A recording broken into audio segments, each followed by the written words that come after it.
Hey folks, this is Vint with Ads Gaming Addiction, and today we're going to quickly check out the Space Rig and Biome expansions for Deep Rock Galactic, the board game. The Space Rig and Biome expansions were recently funded on Kickstarter, and an expected release date is not going to be until late 2024. Luckily, the rulebooks are now on Board Game Geek, although they are subject to change. I have to stress that. From my understanding, the Tabletop Simulator Workshop mod should be updated soon. I don't have an exact date. I sincerely hope that this is the case because I'm really looking forward to seeing some of these changes. So this is the Kickstarter here. I'm not advertising it. I'm just simply showing you that this is what it's about. These are expansions for the core game. So you have to own Deep Rock Galactic in order to actually use these expansions. And yes, there I am, right there. Easily Game of the Year material for 2023. Thanks for the plug. I'm assuming that was Ol Steinus here, but hey, it could have been anyone. Appreciate it, though. So let's go ahead and dive right into one of the two rulebooks that I was going to take a look at. And there we go. The Space Rig expansion. So based on what I was looking at, the Space Rig expansion is a way to sort of progress your campaigns, make yourselves better, complete challenges. So, you know, in the video game, there's that space rig that you all convene to before a mission. There's the Abyss Bar, other things like that. Well, that's what this particular expansion looks to introduce. Now, I am using a PDF reader here, so it may be a little laggy. I apologize if that's the case. But let's just take a look here. So this particular expansion includes a space rig board, a rulebook and mission book. There are 12 challenge cards, 8 beer cards, 10 mission cards, Almiron card deck. That's one of the new mission types. 4 upgrade boards. Yes, you can upgrade your dwarves now, which are really cool. You've got space rig upgrade tokens, special stickers. I believe those are for achievement purposes. You've got some modifier tokens and cube trackers and pickup tokens. And then into the minis.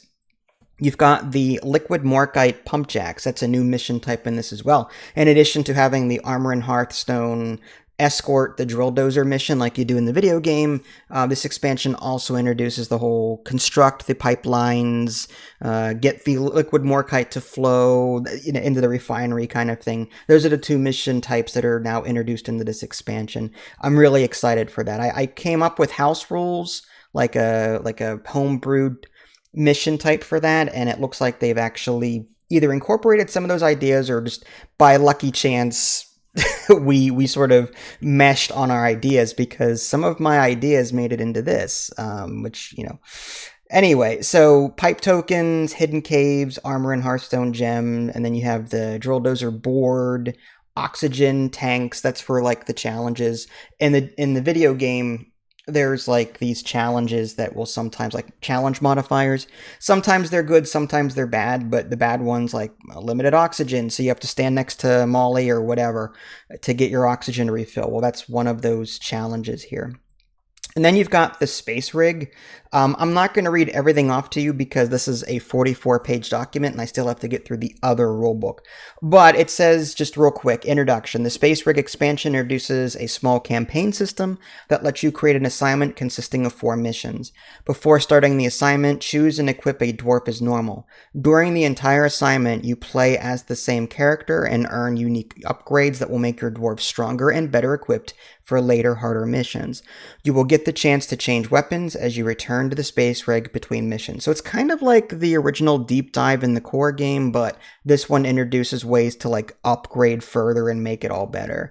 Again, I'm not gonna like get too deep into this. As I hinted earlier, this is the upgrade board, and that's going to go onto your dwarf, and you will be able to assign tokens in one of 3 categories. There's like upgrade your pickaxe kind of thing, upgrade your armor, and upgrade your helmet.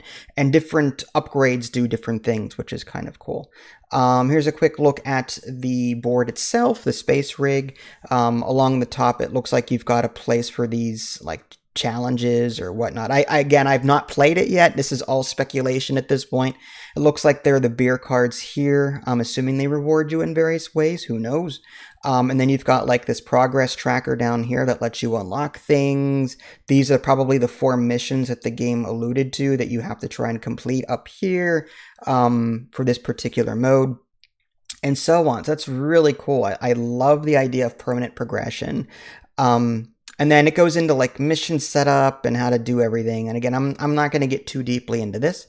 The mission types that are part of this game now with this expansion: mining expedition, which we've had before; egg hunt, we've had before; on-site refining, that's new; salvage operation, I believe that's new as well. That's with the mini mules. You have to find the legs and attach them to the mini mules. So that's new. Point extraction, we've seen the Quark mission in the core game. Escort duty is new. Elimination, that's also new. That's all about finding the dreadnought and killing it, which is kind of cool. So I'm looking forward to all of that. There are different reward types. There's gear upgrades, rock and stone cards, beer cards, throwable cards, and permanent weapon upgrades. Again, some of these we've seen before, but other ones are new to this particular expansion. I'm going to be repeating myself a lot. Here are some of those modifiers I was talking about, those anomalies, like hard stalagmites, worthless stalagmites, fast critters. One thing I don't see, and I was hoping to see, was bonus anomalies. Like in the video game, there's like bonus XP or extra gold or extra resources. You know, usually the yellows weren't that bad. Some of them are actually pretty good. In this board game version, it seems the yellow ones and the red ones are both nasty. The red ones are just worse than the yellow ones. But that's a quick look at some of the new anomalies that are in this. Feel free to pause if you want to read more about that.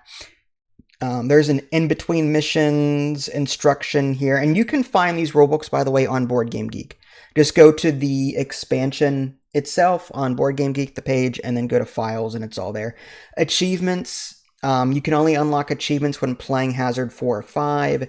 They serve no purpose other than to be, well, it's just a pat on the back kind of thing. So unfortunately, it's just aesthetic. Gear upgrades, I kind of hinted at that earlier. You'll be able to upgrade your pickaxes and your helmets and the like. For example, when harvesting a loot bug or a gold bug, gain 1 extra gold. Or each time you damage a creature with a pickaxe, deal 1 extra damage. So these are like pickaxe upgrades here. Then you've got armor upgrades here where like maybe you can't be webbed or stunned or knocked over. Different things like that. And then you move on to like helmet upgrades. The ability to throw a grenade for free rather than having to spend an action to do it. All of that's really cool. I look forward to messing around with these a bit more. They introduced new hidden caves. Now they're smaller. In the core game, these hidden caves were generally large. Now they've got smaller tiles for the hidden cave system. So they act just like the larger caves do, the larger hidden caves in the core set, except they're smaller, at least from what I can tell. New space rig pickup tokens. There's a gold bug. That's kind of good. Abandoned gear, yeast cone, and malt star. The malt star will allow you to buy a round of beer at the Abyss Bar in between assignment missions, or you can discard them to draw a rock and stone card during the actual run. So there's a choice there. Yeast cone, you get to draw 2 rock and stone cards. Abandoned gear, that's kind of cool. You collect 1 primary and secondary ammo and a health cube. All right, so I love that. New mission types, I've kind of already talked about these already. With the liquid morkite, you've got these drills, like 3 drills scattered around the level, and you have to build pipelines to them, and the liquid morkite needs to flow. And again, I'm trying not to bore you to death by reading all of this, so again, check the rule books themselves if you want to read more about them, but you're typically going to build this pipeline and repair any damage that comes up and see that the morkite gets to the refinery. So there's some examples there in the rulebook. You're going to be rolling dice to check for damage and to spawn creatures. That's kind of cool. And then you've got the escort duty with the drill dozer and the armor and hearthstone. There are new armor and event cards that you'll be using when the final event takes place, and that supposedly makes the game a bit more challenging. I have not seen them yet. I don't know what they're all about, but that looks cool. This is my favorite. This is my favorite mission in Deep Rock Galactic. It's just because it's the easiest, I think. Beware of beamers. Yeah, there's little pillars that shoot up out of the ground and shoot laser beams at the drill dozer. So it looks like there's a card there devoted to that. I love that.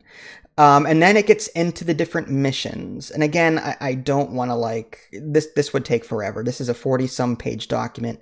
But as you can see, there's a lot here, and there's going to be a lag because I'm using a PDF. But that's like the entire rulebook. It looks like there's 10 missions in this. So getting to the other rulebook, the Biome expansion. Again, there's 2 separate expansions here. I did pick up both of them. It's worth mentioning that I did not see any content for the other mini expansions. I didn't see rulebooks for those. There's going to be like a mini expansion for like the Tyrant Weeds. I believe there's like the large exploder one. I don't remember the name of it off the top of my head, but there are a couple of mini expansions that you can get as well in addition to this, and these rulebooks do not cover those things. So there's also bonus promo cards that are in the Kickstarter that are not mentioned here too. So this is not like all of the content. This is like maybe 75-80% of it. Again, check the rulebooks and then check Tabletop Simulator when the updated stuff comes out. Okay, so getting into this, components, this is what you're getting with this particular expansion. You've got your double-sided cave segments, you've got frozen tokens, poisonous spores, magic hole, dreadnought cocoon segment. This unlocks, this particular expansion gives you access to the dreadnought, which is kind of cool. So you've got 8 dreadnought event cards, 4 swarm cards, 6 creature cards, and 16 mission cards. And then a look at the miniatures that come with this. You've got the Nadosite hatchlings. Those are those little like electric balls that come at you like the jellyfish that run into you and hurt you. And then you've got a breeder that spawns them. That's kind of cool. You've got cryobulbs, glowing pillars, rammers, 4 exploding plants, stingtails, lava geysers, the shellbacks, and the dreadnought. I look forward to that sucker. So anyway, getting to this, I'm going to skip ahead. There's the Azure Wield features. So again, there are different biomes in this game. You've got, in this particular biome, you've got glowing pillars and magic holes. These all seem to be relatively beneficial. Like the glowing pillars, they can't be anyone. Creatures and dwarves standing next to these spaces cannot be frozen, stunned, or webbed. And then magic holes are like free movement.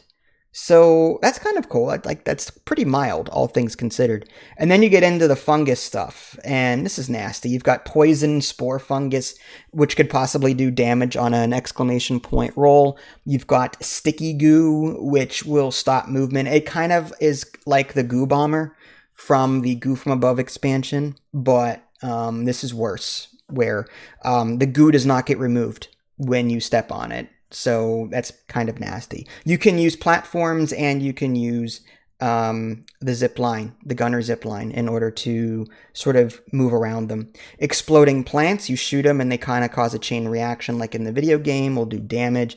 The glyphid cocoons are in this as well. So that's all good. And then moving on to magma core stuff, you've got like hot rivers, they limit movement and you suffer damage. You have to roll for that. There's lava geysers, exploding plants again, similar to the ones found in the fungus bog. I love it. Okay, moving on to the glacial strata. There's like smooth ice where like when you step on it, you're forced to move in one direction. Like it's free movement, but you have to like slide to the end of the path. And then I guess you can keep going. I didn't read this fully yet, but it's all there. Heavy snow impedes movements of dwarves. And then you've got these cryobulbs and oasis pits. The cryobulbs will explode and they block line of sight. Oasis pits will defrost dwarves, kind of like in the video game. You just kind of stand in them. Hypothermia is a thing. In this particular biome, dwarves will receive a frozen token when a mission-specific card says so, unless the dwarf already has a frozen token or he is in or adjacent to an oasis pit. If they're hypothermic, they have 1 fewer action points available to them. I'm assuming that when they defrost, they'll have 3 action points as normal. So that's kind of cool. And then moving on to a chart here, it kind of like features all the different, like, yeah, what they affect. This is good. We need a guide like this. So there's a quick guide for all of that. Then you get into the missions, mining, egg hunt, point extraction, elimination. That's what's available in this particular expansion. The space rig offers a bit more in that regard, but if you get both, then that's great. One thing I do like is that they have a creature list in here for all the new stuff, all the new creatures. The hatchlings, for example, have 3 health, range 1, movement 3. If wounded, you roll 1 die instead of 2 because there's less of a swarm to deal with. At least that's how I'm interpreting that. This one does not attack the breeder, but it will spawn more of those hatchlings, so that's nasty. Then you've got the shellback and the rammer. I don't see the rammer too often. I don't know what biome that's in, but I'll have to look for it again in the video game. But those are some of the stats for that. And again, keep in mind all of this is subject to change. Then you've got a stingtail, which also nasty, does some stuns, attacking, range 5 of all things. I'll be curious to see their turn order when it's all said and done. One thing I didn't mention here is that the, I believe all pledge levels, except for the newcomer stuff, will get a free upgrade. They're updating the rulebook and including new, like, enemy cards. Rather than have the giant boards that feature the enemies on them, they're going to, like, include some components to make it easier. So it's kind of like a mini upgrade for like existing owners, but the newcomers will get that automatically because they're getting the core set anyway. Anyway, getting to the Dreadnought here, the damage will depend on the Dreadnought event cards that pop up. As you can see, it's resistant to everything.